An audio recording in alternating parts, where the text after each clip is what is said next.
So I absolutely love Sky High and The Incredibles. Those are both two of my favorite films growing up. And yet today's film follows a similar theme, and I didn't even know of its existence until I found it on the list of biggest box office bombs of all time. Ho ho ho ho! Delightfully devilish, Seymour.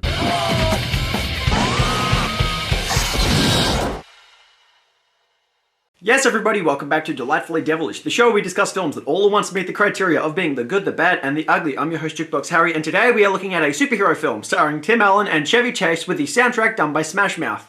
Wow, that was a hell of a sentence. Zoom is a 2006 superhero family comedy film directed by Peter Hewitt, the director behind Bill and Ted's Bogus Journey and, unfortunately, Garfield the Movie. It was made on a budget of $75.6 million, but only brought in $12.5 million return at the box office.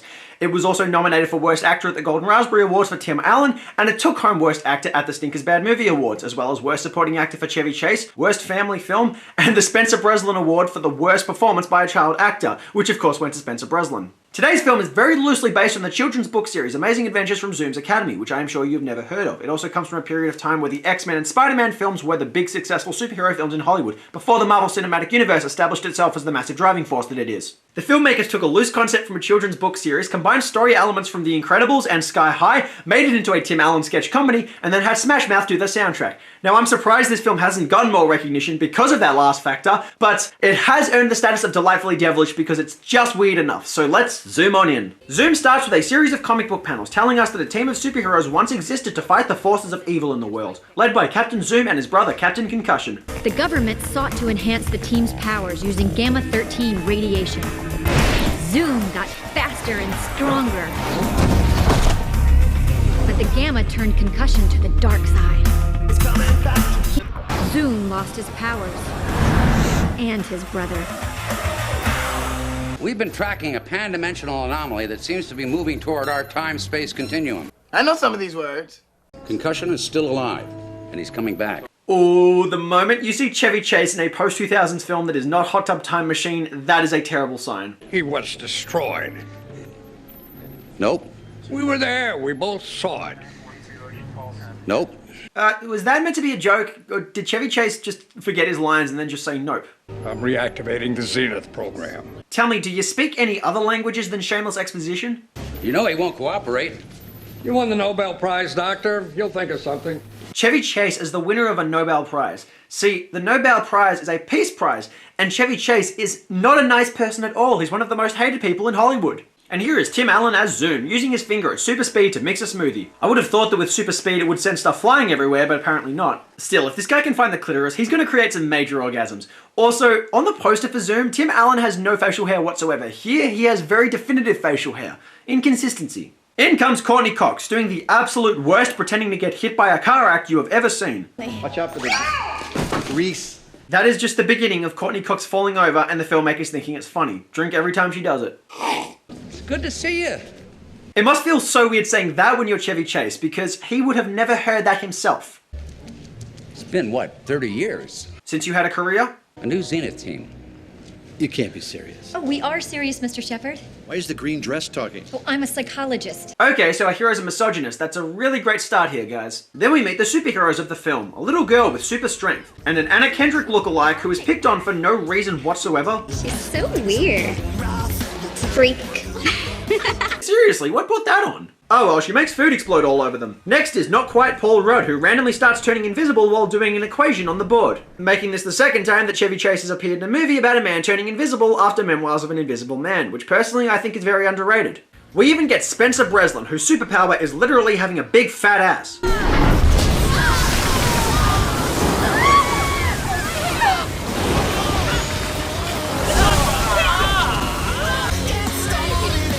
Oh, I get it. I get jokes.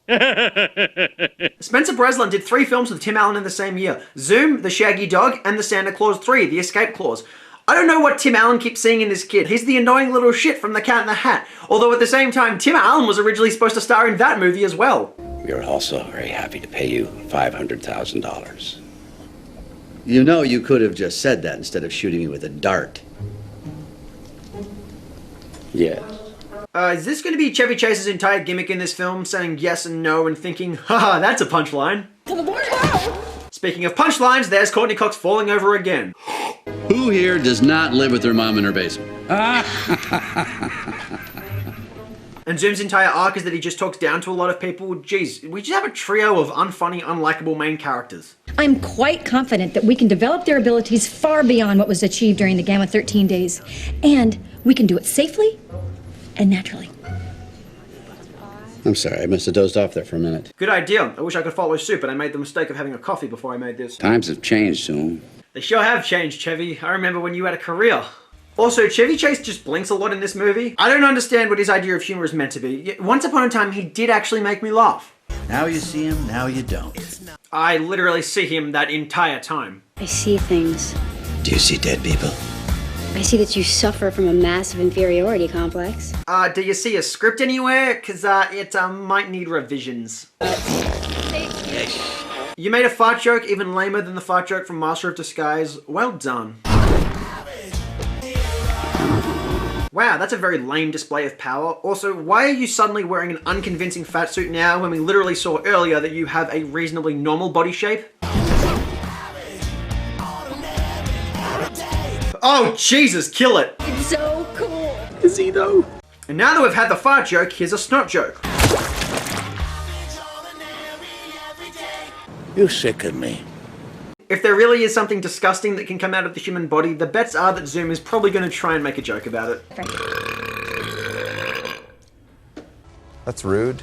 Great man or washed up loser? What a nice kid. Is the long hair and the James Dean angst just a package with you? Yeah, because this is a family movie and kids definitely know who James Dean is. The plot of this movie is that Tim Allen is put in charge of a group of misfit kids to help them master their superpowers to fight concussion when he returns. So outside of Sky High and The Incredibles, now this film also reminds me quite a bit of School of Rock, another film about a lovable misfit who decides to exploit kids for his own financial gain. Here's the difference. That film had a very likable protagonist. He was sincere. He genuinely cared about these kids. I don't feel like Tim Allen cares about anything. Zoom does not feel like a likable protagonist. So far, he's just been a one-dimensional asshole and not even a funny one. This is not the hero you want in a kid's movie. I don't think you understand their sensitive condition. What about my sensitive condition? I'm being asked to betray children for money. You are an asshole, and not even a charismatic one. Zoom also uses a lot of highly stylized transitions between scenes. It serves as a heavy reminder that there isn't any organic flow to the story and instead just makes things feel like a loose series of skits tied together into a film. The Master of Disguise did the same thing, and that is considered one of the worst movies of all time. Grant, what am I doing here? Good question. Do not touch this. Ha ha ha, Fat Boy is the only one eating. Child obesity is hilarious. He was the leader of the Zenith team. Faster than Quicksilver, the Flash, and Superman, all together. I doubt it. You don't look like a superhero. I don't? Are you serious? More disgusting things exiting the human body, yeah. Drink every time this film makes a desperate ploy for a gross out gag. You're not superheroes. We're superheroes? Okay, so the protagonist is an asshole, the kids are idiots. What is wrong with the teenagers? Yes! You're definitely white kids, I'll tell you that. No, you don't have the self-awareness to make fun of white people. You are white people. And you're supposed to be training us. Give me a break. So that answers my question. The teenagers are going to be a pair of angsty twits. Yeah, we have a lot to look forward to in Zoom. Wow, you shaved. Wow, you noticed. Did he? Would you believe that little girl is holding 5 tons above her head? Nope! Cindy, what do you wear? It's my alter ego. Do you mean your alter ego? I'm a princess. Because even a young girl that's a superhero, you have to make her a princess because that's the only thing little girls want to be, right? Fun for video!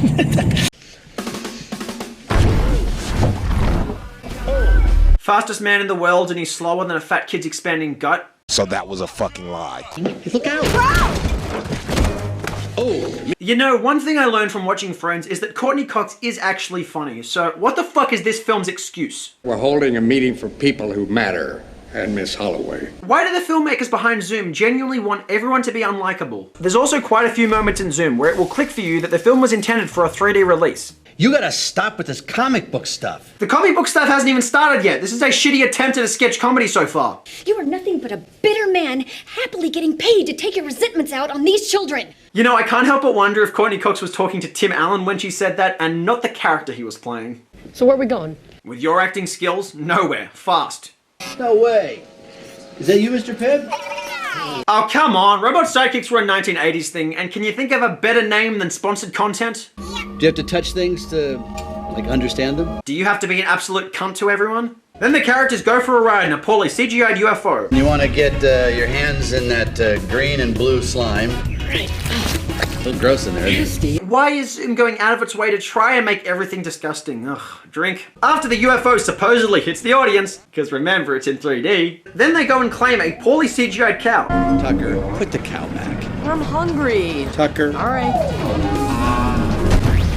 I don't know what's stranger, that terribly lowbrow fat joke, or the fact that this is the second time I'm reviewing a movie on this show with poorly CGI'd cows and UFOs after Kung Pao Enter the Fist. They fly to the drive-thru at Wendy's, which none of the locals seem to consider the slightest bit strange. And this is the very moment I knew this film was going to be delightfully devilish. The specific nature of this gag is pathetic and terrible product placement at the same time. 6 Frosties.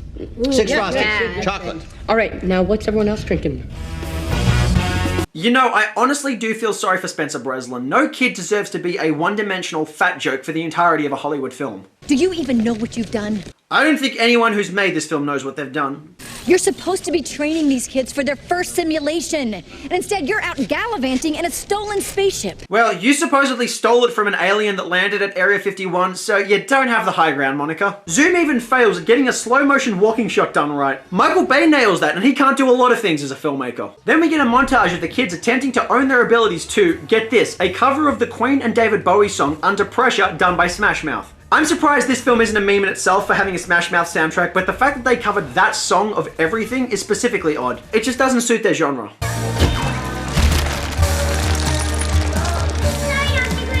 So the kids are complete assholes too. Great. Who am I supposed to root for in the story? The guy that's hopefully going to kill everyone? 2 days and counting. Oh yeah, the supervillain's progressively getting closer as the story goes on, but there's no feeling of tension whatsoever. Tucker, could you back off the control panel a little bit? There are buttons on there. I really don't want you to push. Because Spencer Breslin really is playing the exact same kid from The Cat in the Hat, just an asshole who does exactly what he shouldn't. Funny, this is not... So are we sure that our protagonists aren't the actual villains of this story? I'm in her room. He's a peeping Tom. They're becoming a real team, those kids. All they've done so far is pick on Chevy Chase. Most people in the world have done that. That doesn't make them a fucking team. I think if we'd had someone who cared about us and taught us to succeed as a family, things would have been different for Connor and certainly for the rest of the team. Oh, now we're going to pretend to have sentimental drama. Yeah, even though your brother was infected with a large amount of gamma-13 radiation, he wouldn't have turned evil if, get this, he had a family supporting him, because the concept of family overrides radiation poisoning, right? Guess I'm gonna have a little fun. I like to have fun. Kids, let's take a 10-mile run. Guards, Holloway, make sure it happens now. Move out. Boy, for a straight guy, you're dramatic. Negative stereotypes about gay people, was that considered acceptable back in 2006? Like, if so, then I'm glad not anymore. Time to go to bed last night. How tired do you guys... Funny fat guy falls off face. Houdini. Princess. Wonder. Megaboy. Now we're a team. Directed by M. Night Shyamalan. Oh, we're heroes now. You are not heroes, none of you have done a single heroic thing, you've done more villainous things, and we're an hour into this film and there has been no action whatsoever. Your brother. He's alive. He's coming back. It's impossible. Well, first of all, through God, all things are possible, so jot that down. Stop the innocent routine, okay? What? Jack! What was she looking for? The plot finally advances past the half-hour mark when the kids discover that apparently all their training was literally just to make them a distraction for concussion. This is just terrible writing. So with Courtney Cox's magical rainbow breath and Ice Age Baby's fat fists, they break free. Man, that is so hot. Jeez, you're weird. I'm trying to imagine what your sexual fetishes are. I bet while you're sleeping with someone, you turn invisible so they don't have to look you in the eyes. Zinga! Maybe something like, stand back, we're gonna break the door down could have been tossed out. Haven't you figured it out yet? These kids are villains. They live to harm other people. Why is she here? No, it's cool. She's one of us. What do you mean she's one of us? She blows. Yeah. No, I mean she blows. Phrasing. Boom!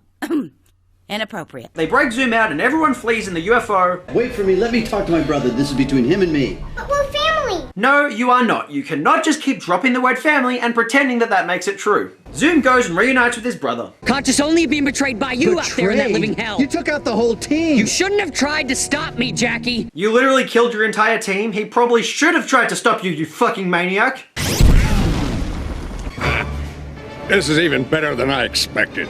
You must be the only one saying that about this film. Family rocks up to fight, but when the government tries to stop concussion with a giant net, it doesn't work.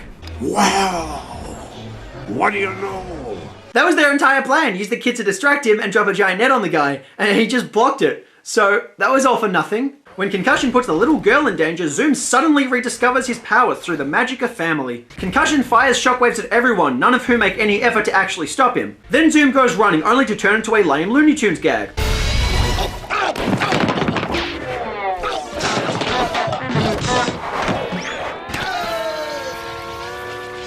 This is bad comedy. Concussion suddenly proves to be pretty pathetic as he takes weak punches from Not Quite Paul Rudd, while Not Quite Anna Kendrick hurls pebbles at him, and the little girl grabs a large phallic symbol and shakes it like a 3D dong. Fat Cunt knocks him into it. Little girl bats him into Courtney Cox, who blows him into a vortex Zoom creates, which miraculously knocks all the evil out of him. And that's literally the end of the fight. An hour of training the characters for a brief moment of action, which wasn't even the slightest bit good. But then again, none of the training was actually good, so I guess that kind of sets you up for it. Despite Concussion literally having murdered all of Zoom's previous teammates, everything is instantly forgiven. Jesus, for a film that pretends like family is such a serious theme, they do nothing on the topic of the crime of fucking murder. 3 months later, we're at a school play. Rapunzel, Rapunzel, let down your hair. It's Princess Rapunzel. No, it's not. That is not the line, you fucking diva.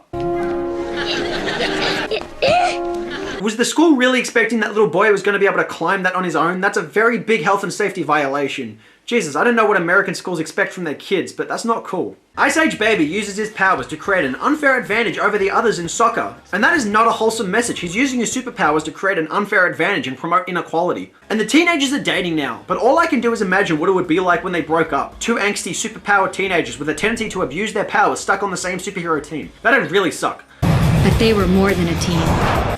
Wait for it. They were a family. Yeah, it really feels like Zoom decided to take a page out of the book of the Fast and Furious franchise and just drop the word family in there at random occasions and pretend like that is actual dramatic branding.